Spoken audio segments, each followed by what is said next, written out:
Hi, I'm Brent Stafford, and this is RegWatch by RegulatorWatch.com. Joining us today for part 2 in our special series discussing the politicization of the science on e-cigarettes and for reaction to assertions made by Professor Stanton Glantz in our last series is Dr. Michael Siegel, a tobacco control expert and professor at Boston University School of Public Health. Siegel is a medical doctor and researcher with deep experience in the anti-smoking movement. He is a vocal supporter of e-cigarettes and is never shy to break with public health colleagues when he sees the scientific integrity of the tobacco control movement put in jeopardy. Dr. Siegel, thanks for joining us. Picking up where we left off in part 1, we were discussing the misrepresentation of science on vaping. Where do you think the evidence stands on that right now? I think there's enough evidence right now that we can make a decision. In fact, we have to make a decision. We can't just say, okay, we're going to wait for the data, because while we're waiting for the final, supposed definitive data to come out, we're going to have millions of people dying from smoking, smokers continuing to not succeed in making quit attempts. And I'm not content with that. I'm not content with just throwing smokers on the bus and under the bus and saying, you just have to wait till all this data comes out. There's no question in my mind that we have enough data now to absolutely and definitively conclude, number one, that electronic cigarettes are orders of magnitude safer than cigarettes. There's no question that they're much, much safer. Number two, that switching to e-cigarettes is going to greatly improve a smoker's health. Number three, that for many people, electronic cigarettes are helping them to quit, and that in fact, they have been able to quit using e-cigarettes when they were unsuccessful with other methods of quitting. And number four, I think there's enough data to show that this so-called problem of youth using e-cigarettes as a gateway to smoking is just a non-existent phenomenon. It's not happening. Dr. Siegel, this whole issue of whether e-cigarettes are safe, and if so, how much safer, seems to be driving a wedge between longtime allies in the public health movement. Let's listen to Professor Glantz for his opinion on the much-touted Public Health England statement that e-cigarettes are 95% less harmful than smoking. I know a lot of the people who wrote that report, they're friends of mine. I just can't figure out how they possibly drew those conclusions. So you don't agree with the 95% number then? I think it was a made-up number. If you go read the paper, which I've read, it has no evidence whatsoever in it. It was a group of people, some of whom have financial conflicts of interest, got together and just picked it. So Dr. Siegel, is there any validity to the 95% safer number, or is it just like Professor Glantz says and it was all made up? It's not a made-up number. I think what it was an attempt to define the most conservative estimate of the degree of benefit that electronic cigarettes offer. Based on the analysis that we know of what's in the product, the levels of the chemicals that are in there, and compared to cigarettes, I think that 95% is most likely a very conservative estimate. I think it's much, much safer than that, because even a 95% risk compared to cigarettes is still going to be thousands of deaths a year. And I just don't see that from these products.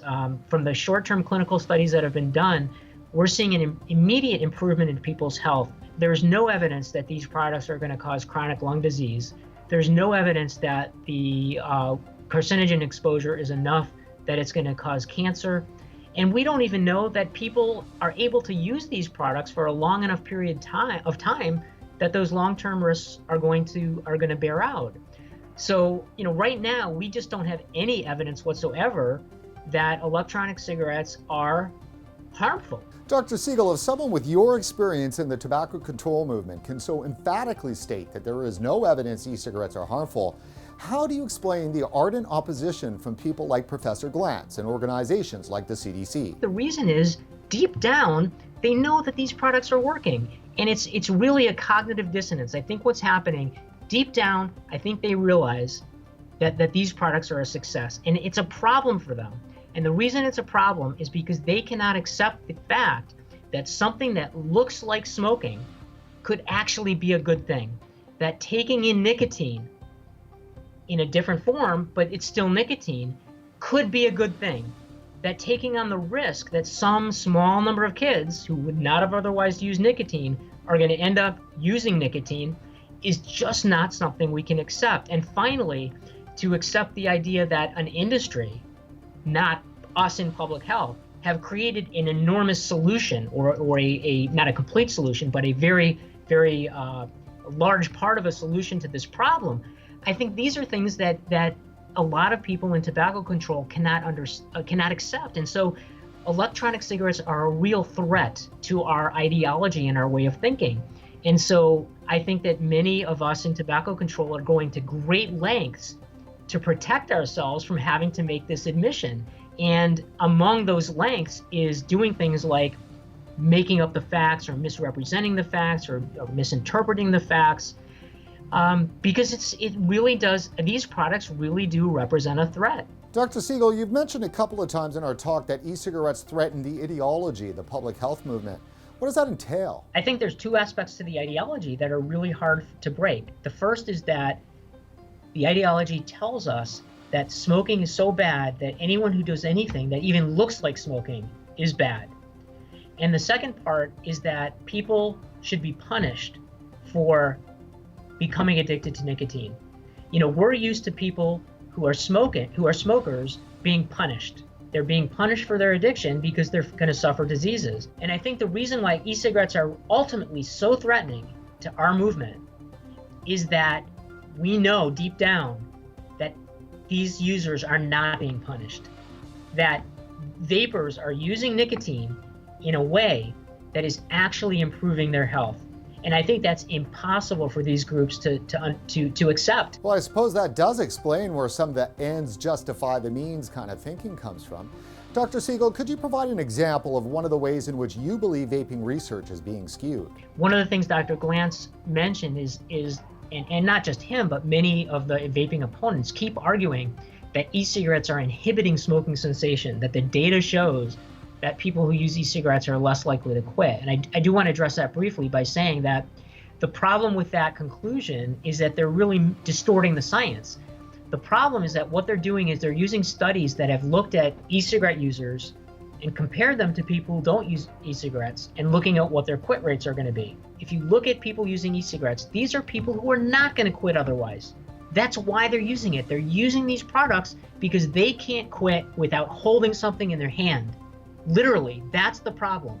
They know that unless they have something that simulates smoking, that simulates the psychological aspect of smoking, the social aspect, all of those different parts of the smoking experience, if they can't simulate that, they know they're not going to be able to quit. Slopping a patch on or chewing some gum is not going to substitute for everything that smoking is giving to them. And that's why they're using e-cigarettes in the first place. And those are not people who, in the absence of e-cigarettes, would have quit. Those are people who, in the absence of e-cigarettes, would have continued their smoking addiction. And that's the fallacy in this anti-vaping argument.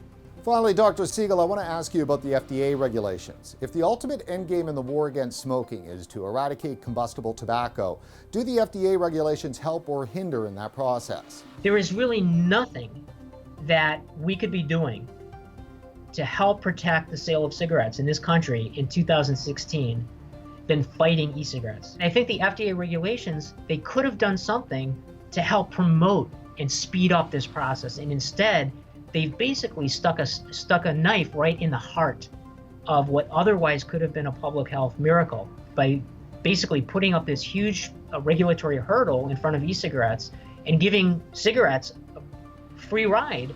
What they've done is they are protecting cigarette sales at the expense of what otherwise would have been a valid and legitimate alternative.